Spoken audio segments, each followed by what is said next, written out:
Have you ever wanted your own TV show?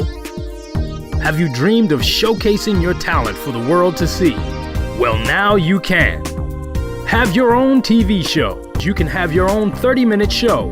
Not only will you be seen in the Detroit area, but you can be viewed worldwide. Be seen on WHPR Detroit Live, Comcast Cable Channel 91, on the web at TV33WHPR.com, with the TV33 app, on Roku, Google TV, Apple TV, and on Amazon Fire TV. Act now. Time slots are limited. Sign up today and get a free replay with the purchase of your time slot. For more information, call 313-868-6612. Visit our studios and receive a free TV interview to promote your business, church, or organization by appointment only. I pledge to stay drug-free. I plan to stay drug-free. I pledge to stay drug-free. I pledge to be drug-free. I pledge to stay drug-free.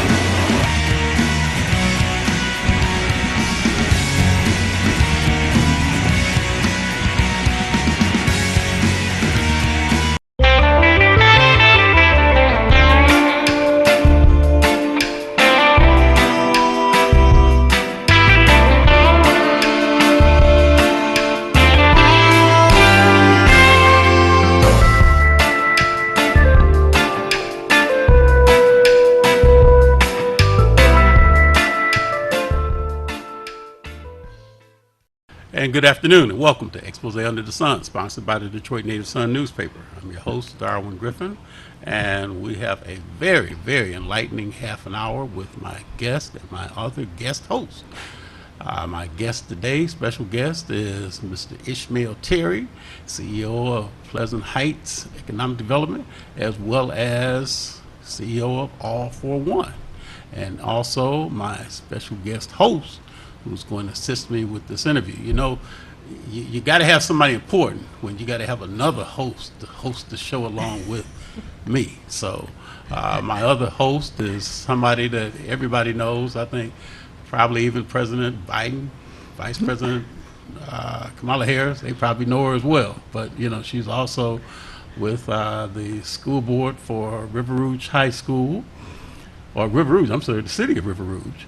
And she'll probably show her ring every time she comes on the show. She always shows her ring that they won with the football team, as well as she's also the person that's involved with Sierra Club, and also with the Idlewilders. Is that correct, Ms. Dobbins? Absolutely. Okay. Thank you so much for recognizing You're very much my welcome. Organizations. Thank you. you. Very welcome. And our show is live. Our call-in numbers are area code 313-868-0342, 313-868-0351, or 313-868-4336. Our website is www.tv33whpr.com, and you're watching us live from the awesome city of Highland Park, Michigan, under the auspices of the Honorable Mayor Hubert Yap, as well as the phenomenal city of Detroit, Michigan, under the auspices of the Honorable Mayor Michael Duggan. And before we get started, just want to ask you to lift up a couple of friends of mine in prayer. One is the good friend of mine. We worked together years past, and she's a very, very devoutly religious individual, and just keep her lifted up in your prayers. And that is Miss Carol E. Willis-Brown, as well as a good friend of mine's mother, who is also, I would ask for your prayers to keep her lifted up in prayer. Her mother is Miss Essie Owens. But, and then lastly, a good friend of mine, Ken Scott, is hosting an event coming up on the 3rd of July, so right before the 4th of July Independence Day celebration. But he's having an event which is over on 7 Mile, just west of Livernois, at the Mike Supermarket in that parking lot. And he's got a young lady, Miss Meadows, that's going to be the songstress, that's going to be performing live from about 5 o'clock, I think, until about 8 o'clock that afternoon. So if you're not doing anything day before the holiday, you want to go and you want to hear the song stylist, Miss Meadows. I don't want to, I would say, please, you don't want to miss her, because she's done a lot of different award shows, and she's been recognized, throughout the state of Michigan, as well as probably throughout the Midwest, and as well as the United States. So again, that's going to be live. It's going to be in the Mike's Supermarket parking lot, right there on West 7 Mile, just east of Livernois. I'm sorry, just west of Livernois, right there in the Avenue of Fashion area. So today we've got a very special guest, Mr. Ishmael Terry. Mr. Ishmael Terry, welcome to Expose Under the Sun today. Thank you for having me. And just wanted to just kind of, you've been doing a lot of things in the community, but one of the things that you're doing is you're having guests on some podcasts, or I'm sorry, on some Zoom calls with you, and relating to different things that's going on throughout the city of Detroit. Now, you had a very special guest yesterday that was on one of your Zoom podcasts with you yesterday. Can you tell a little bit about who that person was and what that person was emanating to your listening audience? Well, thank you for having me today, and your co-host, Vicki Thank Dobbins. We at All for One host community meetings every second Monday with top experts in their fields, from housing to policy. Yesterday we had on our community was Richard Burke, Senior Route Manager for Waste Management. So he's the gentleman that sent his teams out when we have illegal dumping, and they go out and they scout the area, and then they pick up the illegal dumping, as well as waste management, controlling reciprocals, understanding that people may have a little issue with trash being up towards homes. He was there to express what waste management is doing and how they can combat some of those illegal dumping.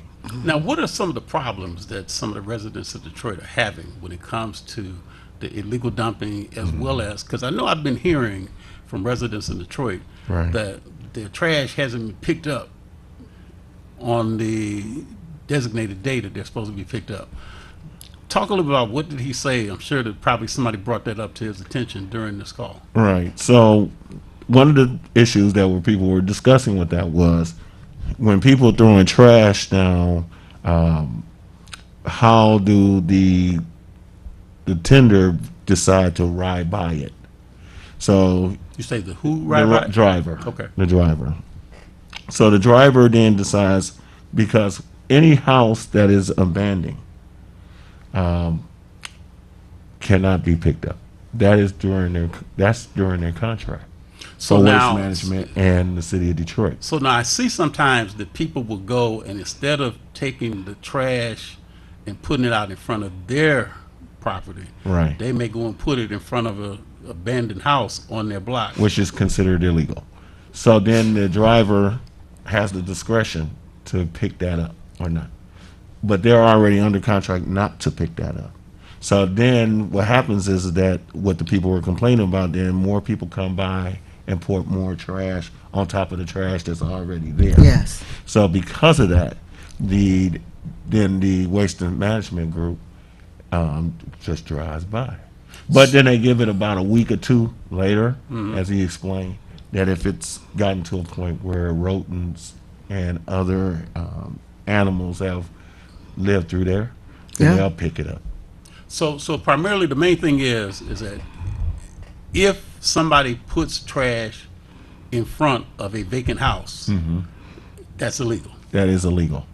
Now, when you see people that put, like, when there's the bulk pickup, is that something that Waste Management does too? Do they pick that up They as pick well? up bulk pickup, and then they give you through text and through literature to your home, that you know when they're coming by to pick up the bulk.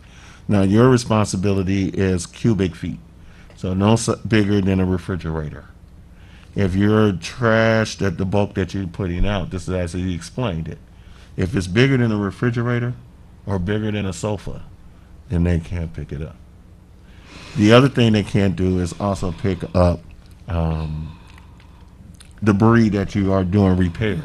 So if you're doing home repair and you put it out there in the front of your yard, you're not to pick it up. Why is So, that? Because the city truck, the trucks that the waste management control, it cannot haul that, it will tear up the truck.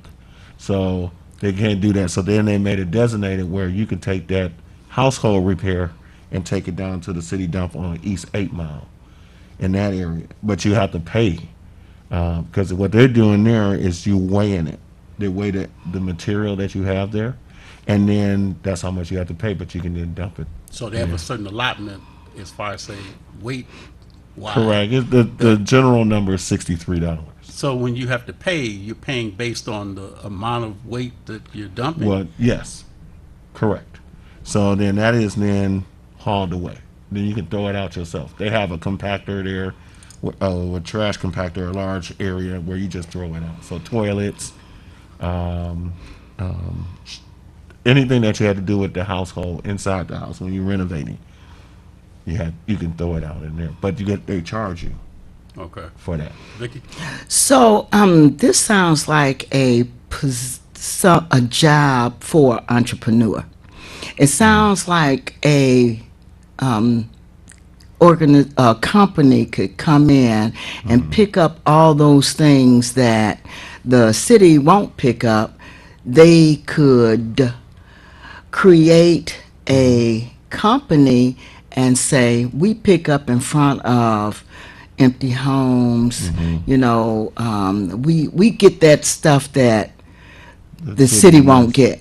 Well, that person then, that organization or business will become a subcontractor. And one of the things that you don't want to do is violate ordinance and policy. Okay, So well, you're if- not going to violate because you're going to go to city council, you're going to get the permits, you're going to do all those things, and I don't know how you're going to get paid. I hope the city will pay you to keep the city clean. Well, what you- We're trying to figure out how do we keep the city clean. Right. Well, so one of the bases that you could do is that you could partner with Waste Management, be a subcontractor under Waste Management, and Oh. pick up those time periods that they're not picking up. That's one way of keeping the city clean. The other thing that we discussed in that meeting was the fact that it's difficult to get volunteers these days because of the COVID. So it's hard to have young people wanting to work during this time period. That's one of the things that we had in that discussion, right? Why would a person have to be a volunteer? Well, because in some occasions, it's for credit for certain things like your college education. This is the Just community scenario. service credits. Yeah, this is I scenario. understand, but now, I the mean- other thing that I was thinking when we had in the meeting was one way to keeping trash debris out of our neighborhoods is those men and women who are serving time in our lower courts, Now, in that our lower sounds good. jails, in Yeah. Dickerson and others. Okay. I brought that up in the meeting. He's like, "Oh, that's different." I Sounds said, "Well, when the time comes in, the state can make a deal with the county, which can make a deal with the city, and say, if you want to get out on good behavior, and you have 2 years left, within that 2-year period, you do this: you pick up trash." They can do it. They do it in the suburbs, the cities, villages, and townships around us. We can do the exact same thing. That would actually then have the people power or the manpower to be Yeah. able to pick up in service side areas, pick up in neighborhood areas. So instead of us spending $10,000 to incarcerate an individual for that long a period of time in a lower court, in a lower jail, like Dickerson, we now can actually say we'll cut in that 2-year, 5-year period where you volunteer doing just this and you clean up, and that will be your basically time served.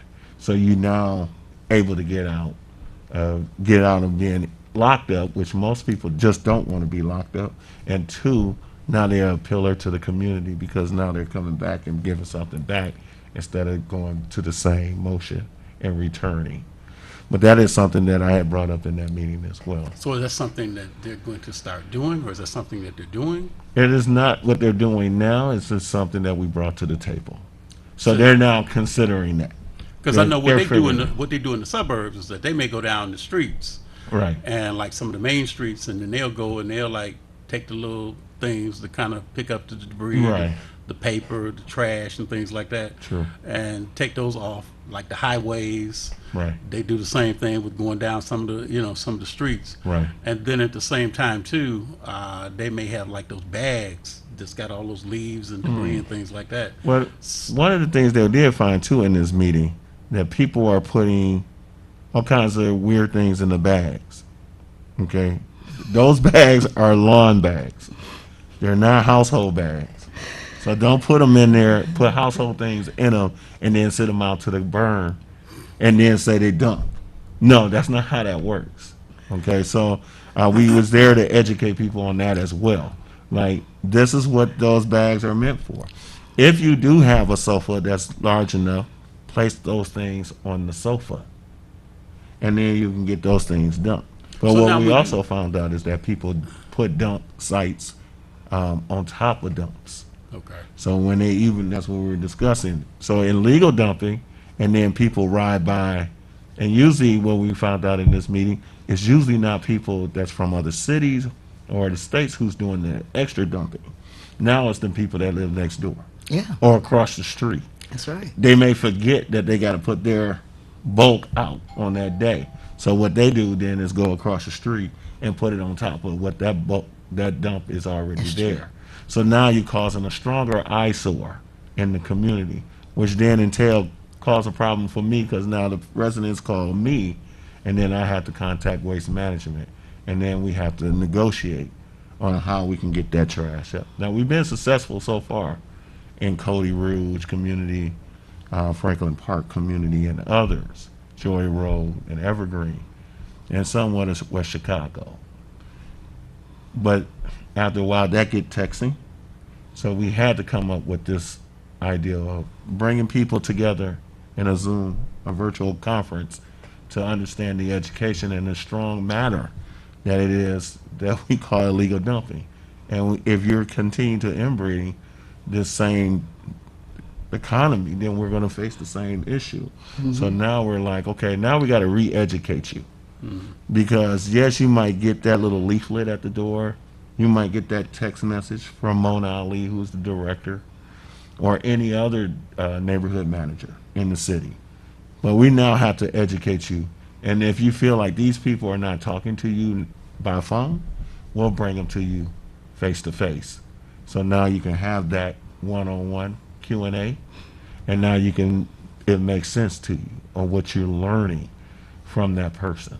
So now you can, we're taking away the skepticism, and we're taking away I don't know and I didn't know, but now I know. So we're taking all of that away and bringing those people to the table. So, with that meeting, a lot of people gained access to a lot of information. We even have it on email too that we had them to bring us. So I like to say thank you so very much, because I have wondered for so many years, why do the trash, why would he go by large dumps of trash that had just been on the street for years and Right. weeks at a time. And so this is great information, and so many people really want to know. So can you give us more information? Yeah, so then the other thing too is this. This was also me. brought in the meeting. So when you have people park in your neighborhood, right? So they're not parking in front of their home. Yeah. Sometimes they're parking next to their neighbor, which parks in front of the can, which then the driver of the truck Can't can get to it. just ride by. Right. Why? Because the car, usually this is what they found out, is that the person will contact customer service at Waste Management and say that the truck hit my car, broke my window, my rearview mirror. And then they find out later that wasn't the case. The car was already damaged. But people have tried to do that to sue Waste Management. Yeah. They say that they destroyed their car. One of the things that Richard said to me was then to move your can closer to the driveway and your trash there, that prevents them from parking close to your trash can, so the truck can then pick up your reciprocal. Because I see a lot of people, they will go and take their receptacle and they'll put it kind of partially into the driveway, into their driveway, Right. so that they won't have to worry about somebody, That's the smart move. hitting a car that might be parked on the street, as Right. well as, then the only thing is, now the other question I know people say too, holidays. When you have a holiday, let's say for example, if you have a holiday that's like on a Monday, Yes. so basically, the thing is, trash then on your regular scheduled day Tuesdays, yeah. would then be the next day. Next Correct. day. Yes. Now, correct. let's say, for example, if the trash fell, if the holiday fell on a Friday and that was the same day that your trash was to be picked up on that Friday, then it would be picked up then The on following that day. Saturday. Yes. It will On be the picked Saturday. up the following day. Correct. Okay. But you cannot send your reciprocal out in the morning. You would have to send it out that evening. So say that it was the 4th of July. And then Monday, they supposed to pick it up. Right? Say that, for instance. Say 4th of July was on a Sunday. I mean on a Monday. And your trash pickup was on a Monday. Well, the rules that we found out is by 7 o'clock that day and that evening, you to pull your trash reciprocal out and put it on the corner or wherever you place it at so it can be picked up. You cannot put your reciprocal in the morning or you will get a fine. Wait a minute. Hey, hold on, back up. Yeah. So now, if your trash is to be picked up, let's say in the afternoon, Of the next day, though. That's after a holiday, not during the holiday. okay, so let me ask this question then. So now, let's say, for example, if your trash is to be picked up on a Wednesday, Okay. when can you put that receptacle out in front of Tuesday, your house? Tuesday evening. Only Tuesday evening. Correct. So you So can't if put it you're- out that Tuesday morning. You can put it out Tuesday morning if you can get up that early in the morning. Now, But- if you can but- get up but at now- 7 in the morning or 6 in the morning or 5 in the morning, you can do it that way. But most people in the city of Detroit likes to put theirs out early. Okay. So it ain't like, it's not like they waking up early in the morning and do it. They like to do it the day before. So most residents put it out early in the day. So that's subjugated to getting you fined. For Well, that. see, that's the question, because sometimes people could be subjugated to getting fines Yes. if they put it out days before. Oh, Like if yeah. the trash is to be picked up on Wednesday and they got their trash receptacle out on Monday, Correct. then they could then get They a fine. get a fine for that. And then now, if they don't go out and take the trash receptacle and put it back into their You'll yard, get a or something like fine, that, too. How much time do you have to leave it out after the trash has been picked up? You have until 8:30 that morning. The following morning. The following morning. So if you haven't, then somebody could come around and then Oh, actually. GSD will come around and give you a ticket, a $75 ticket if you leave it out after that day. Okay. And then my last question, Vicky, I'll let you ask another question and before we get ready to wrap up.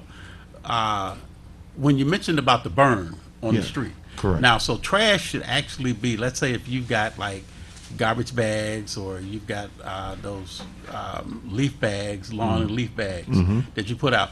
Do you put them out in the street or do you put them out on the grass between the sidewalk and the street? You put them out on the street, on the burn. So, So put right 'em on out. right on the hump of the burn, you put it right there, and Okay. they'll come by and pick it up. And the same thing with your trash too? Same So thing. like if you got sofas or other Yeah, things. you put that right on the burn. Like right here is the curb. You Okay. have it right there on the curb. Okay. Vicky, did you want to ask him another question? So, are you finished with the trash? I want to ask you about the governor's speech this afternoon. Yes. I understand that you were on Belle Isle when she made the speech and lifted the quarantine. Can I call it that? June the 22nd. And, we can take off our masks. We can go to the restaurants. We can go to Belle Isle. We can, you know, we can do whatever we want to do. We're back to normal. But like So Ishmael what you still got say? his mask on. Yeah, yeah. We respect that. So what do Ishmael you? still got his mask on. So what say you? Are we ready? Are we prepared? Are we fully vaccinated enough to feel comfortable about taking that mask off? No, or ma'am. I'm gonna stop you right there. oh, I No. can help you answer that question too. okay, No. all right. So the well, problem is this, and Okay. I'm gonna be brutally honest. okay, that's what I We want. got about 5 minutes left. So go Okay. ahead. So there's an election coming up next year. Okay. There's an issue where the election matches up with vaccination. How many people are going to get to the polling areas compared to how many people are going to do absentees? That's one problem. Secondly, where we're not even in the herd vaccination space yet. The herd immunity. You got it. Okay. So because we're not there yet at the 79%, we really technically can't take these off yet. What we are at is 25% of these 59% of the population has had one shot only and not the second shot. So because we haven't reached our plateau where we need to be at 79% here in the city and in the state of Michigan, we now have to understand we have to still stand 6 feet apart, but we can go into places and we can then congregate with one another. So the But main you just thing, have to be careful. You don't know, and that's just the bottom line. So the main thing, Ishmael, is that right now it's optional if you want to wear your mask or not. Yeah, So now the thing is, when you go into restaurants, when you go into places, it's optional. They can't refuse you service if you choose not to wear your mask. Is that that is incorrect. So what they can do is ask of you, have you private companies, private businesses can ask you, have you taken your vaccination? If the individual says no, then they are required still to come in to wear a mask. okay? If they say yes, then you can service them any which way you want to. But if Okay. they say no, they have to wear a mask on Gotcha. Okay. until we meet up with the herd. Okay. All right. We're about to wrap up. Okay. So we got to close up. All but right. Ishmael, we Yes. definitely have to kind of go in it. Now next week you may have the chief of police. Yes, be on your show. we're looking good. We're working to see if we can get James White, Okay. Oh, the chief great. of police, on our next community meeting to discuss public safety and the Okay. gun issues that we're having, where Yes. the people are shooting on freeways and such as interstates. Yeah, because Baby. that's We're been gonna tackle that. horrendous. It's right been there. So terrible. we definitely Yes. have to do that. Yes. Vicky, thank you for helping me with the show. Thank you so much for having me. Ishmael, have to have you back on, to talk about, some other issues that's going on. You've been watching Expose Under the Sun, sponsored by the Detroit Native Sun newspaper. I want to thank Vicki Dobbins, and I want to thank Ishmael Terry for being a part of the show today. If you'd like to get a copy of the Detroit Native Sun newspaper, you can go to your local Kroger supermarkets as well as other venues throughout the city, throughout the western Wayne County area. But also too, if you want to advertise, you can contact Ms. Valerie Lockhart at area code 313-457-5944. Everyone have definitely a safe and peaceful remainder of this day. Let somebody know you love them and reach out and touch someone as well. Thank you again for watching.